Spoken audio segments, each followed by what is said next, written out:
The restaurant business is built on secrets, secret recipes, secret techniques, secret deals made in back rooms over glasses of wine.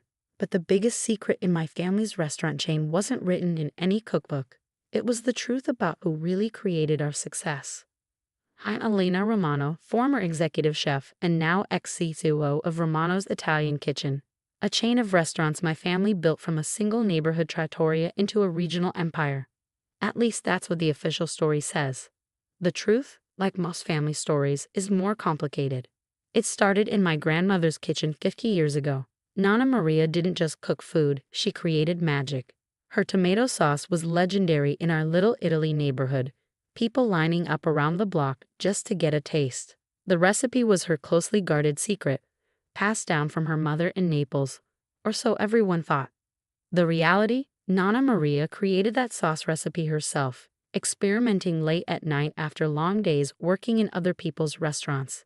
I know because I was there, perched on a kitchen stool at age 8, watching her add pinches of this and dashes of that, taking careful notes in my little notebook. Remember piccola, she'd say in her thick Italian accent, a recipe is more than ingredients. It's love, it's timing, it's knowing when to follow the rules and when to break them. By the time I was 12, I knew that sauce recipe better than my own name. Nonna Maria made sure of it, teaching me every subtle variation, every seasonal adjustment. My father Thomas, her only son, was too busy with the business side to learn. My brother Marco was more interested in playing restaurant owner than learning to cook. The sauce is the heart of everything, Nonna would tell me. Without it, we're just another Italian restaurant. With it, we're Romano's. She was right. When my father opened the first Romano's Italian Kitchen in 1985, it was Nonna's sauce that made us special. As we expanded to more locations, that sauce remained our signature, our secret weapon. Every batch had to be made by either Nonna Maria or, increasingly as she got older, by me. The business grew rapidly through the 1990s and early 2000s. 5 locations became 10, then 15. My father handled the business expansion, Marco glad-handed with investors, and I ran the kitchens, protecting the quality of our food, especially that sauce. Nonna Maria passed away in 2015, leaving me as the only person who knew the complete recipe. Our other chefs had versions of it, but never the whole thing. Key ingredients were pre-mixed at our commissary kitchen. Certain steps were kept deliberately vague in the manual. It was safer that way, Dad always said. Can't risk our secret getting out. What nobody knew was that Nonna had legally transferred ownership of the recipe to me years before she died. The sauce belongs to the cook, she'd said, making me promise to protect it. I filed the paperwork away, never thinking I'd need it. Then Dad had his heart attack. It was sudden, massive, leaving no time for goodbyes or final instructions. One minute he was complaining about the cost of imported olive oil. The next he was gone. The family was devastated, but business doesn't stop for grief. I thought the succession plan was clear. I've been effectively running operations for years, maintaining our quality standards while introducing new menu items that kept us current. The customers loved us. Our profits were strong. Our employees stayed forever. Marco handled marketing and public relations, which suited his personality. But I underestimated my brother's ambition and my mother's blindness when it came to her only son. The shareholders' meeting was scheduled for 1 month after Dad's funeral. I spent that time keeping our restaurants running, making sure our customers and employees felt secure despite the change in leadership. Marco spent it lobbying board members and making deals. I should have seen it coming. The signs were there, hushed conversations that stopped when I entered rooms, secretive meetings I wasn't invited to, sympathetic looks from longtime employees. But I was grieving, distracted, still believing in family loyalty. The meeting started normally enough. Standard reports, financial updates, moment of silence for Dad. Then Marco stood up to present his vision for the future. Romano's needs to evolve, he announced, pacing the conference room like he was giving a TED talk. We need to think bigger, expand faster. Push into new markets, streamline operations, maximize profitability. I felt a chill as he outlined his plans. Cheaper ingredients to cut food costs. Simplified menu to reduce kitchen complexity, pre-made sauces from a commercial manufacturer to ensure consistency.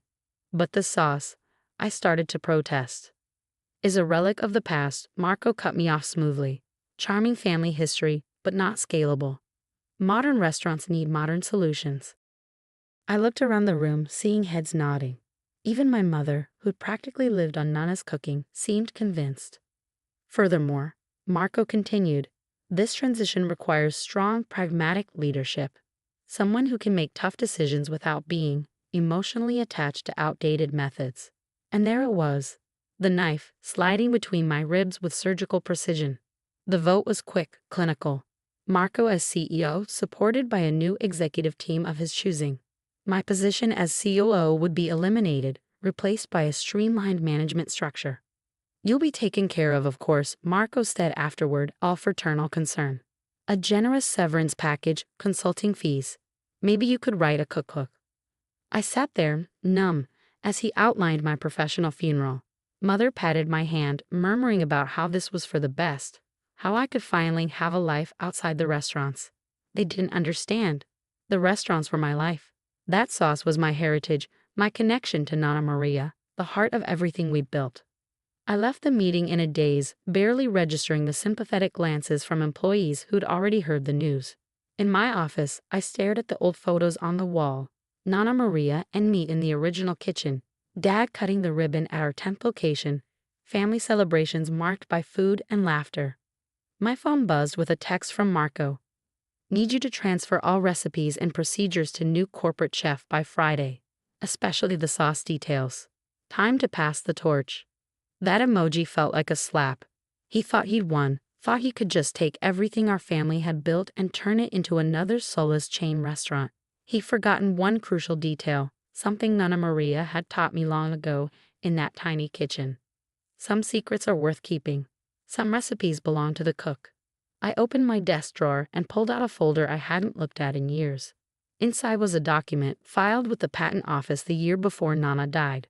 A legal registration of intellectual property signed by Maria Romano and witnessed by her lawyer. My hands didn't shake as I took a photo of the document and sent it to our family lawyer, Mr. Rossi. His response came within minutes. Meeting tomorrow, 9 a.m. Don't sign anything. Don't give anyone any recipes. I looked around my office at the life I'd helped build, the legacy they wanted to erase. Marco thought he was getting everything. He was about to learn that some things can't be bought, sold, or stolen. Even the best sauce needs time to simmer. Mr. Rossi's office hadn't changed in 20 years. Same leather chairs, same photos of Italian landscapes, same faint smell of espresso. But this morning, something was different. Maybe it was the extra people in the room. Along with Mr. Rossi, there was a patent attorney, a restaurant industry consultant, and surprisingly, Tony Martelli, our head of operations who'd been with us since the first location opened. Thank you all for coming, Mr. Rossi began, sliding on his reading glasses. We have an interesting situation here. Interesting was an understatement. Over the next hour, the patent attorney confirmed what Nana Maria had set up years ago. The sauce recipe wasn't just a family secret. It was a registered trade secret, legally assigned to me. The restaurant chain had been licensing it all this time through a separate company Nana had created, with me as the sole owner. Your grandmother was quite clever, the patent attorney said, reviewing the documents. She structured this to protect both the recipe and your position in the company. The licensing agreement requires the sauce to be produced under your direct supervision, using your approved methods. Tony cleared his throat. That explains why she always insisted Elena oversee sauce production, even after we grew to 15 locations. The restaurant consultant, a sharp-eyed woman named Sarah Chen, had been studying our financial reports. The sauce isn't just your signature item, she said, looking up. It's the foundation of your entire menu. Marinara, vodka sauce, the special Sunday gravy. They all start with this base. Without it, we're just another Italian chain. I finished echoing Nana's words from so long ago. Mr. Rossi leaned forward. Marco has called an emergency board meeting for tomorrow morning. He's planning to announce his new partnership with national food distributors to supply pre-made sauces to all locations. My stomach turned at the thought of our restaurants serving mass-produced sauce from a factory. Can he do that? Not without breaching the licensing agreement, the patent attorney said, which would allow you to withdraw permission to use the recipe at all. That would cripple the business, Tommy warned. Our customers come for that sauce. They can taste the difference. Exactly, Sarah nodded. And here's something else to consider. I've reviewed the expansion plans Marco presented. He's leveraged the company heavily, borrowed against projected growth from 30 new locations in the next 2 years, all based on cutting costs and streamlining operations.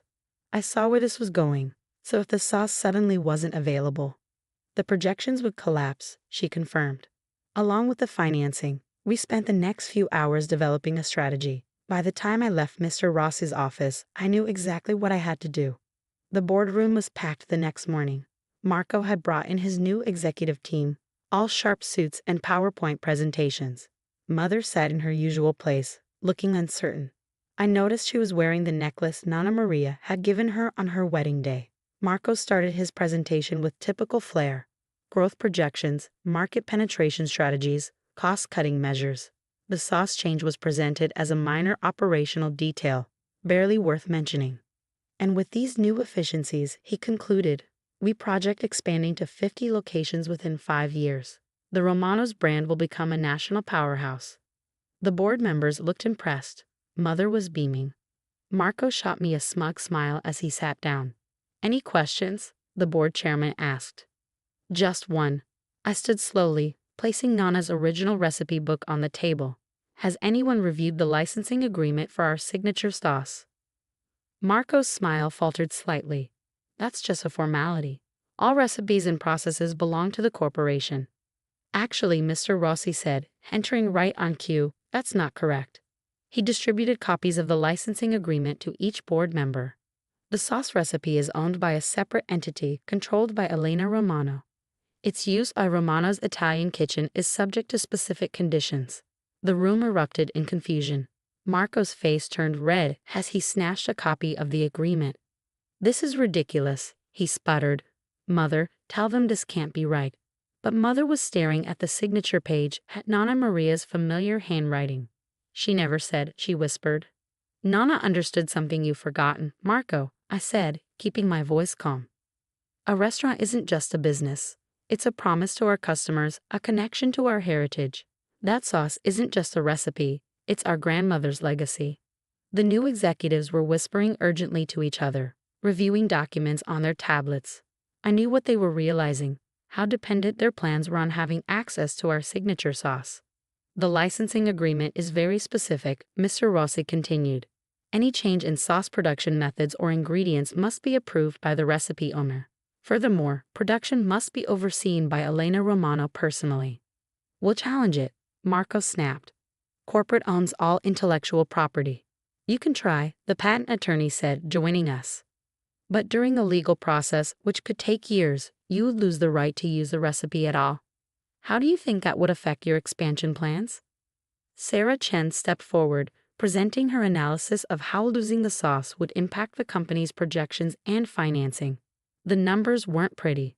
I watched Marco's face as his perfect plan crumbled. The board members were murmuring, shuffling papers, shooting concerned glances at each other. His new executives looked increasingly uncomfortable. There is another option, I said quietly. All eyes turned to me. The restaurants work because we balance tradition and progress. The old and the new. I've spent years modernizing our kitchens, improving efficiency while protecting quality. We can expand, but not by sacrificing what makes us special. I laid out my own plan, measured growth, maintained quality, innovation that enhance rather than replace our traditions. As I spoke, I saw heads nodding, saw the board members remembering why our restaurant succeeded in the first place. And the sauce, Marco demanded, stays exactly as Nana created it. Made fresh, made right, made with love. That's not negotiable. The board's vote was unanimous. Marco's expansion plan was rejected. His new executives were thanked for their time and dismissed. I was reinstated as COO with expanded responsibilities for maintaining quality across all locations. And my brother? I asked, watching Marco storm out of the room. Will remain as head of marketing, the chairman said, where he can focus on his strengths without overreaching. Mother caught up with me after the meeting, tears in her eyes. I'm so sorry, Elena. I should have seen what was happening. It's okay, Mom, I hugged her. We all miss Dad. We all want to honor his memory. We just had different ideas about how to do it. That evening, I went back to the original restaurant location. The dinner rush was over, but the kitchen was still warm, filled with the familiar scent of simmering sauce. Tony was there, checking inventory like he'd done thousands of times before. Just like old times, he smiled. "You know, your grandmother told me this would happen someday. Said Marco had your father's ambition, but not his heart.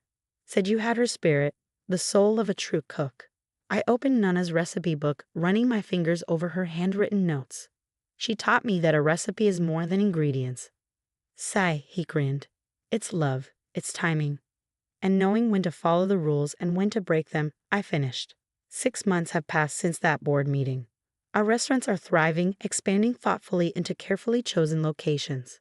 Marco has actually proven to be a better marketing director when he's not trying to run everything. His latest campaign about authentic family recipes made with love is our most successful ever.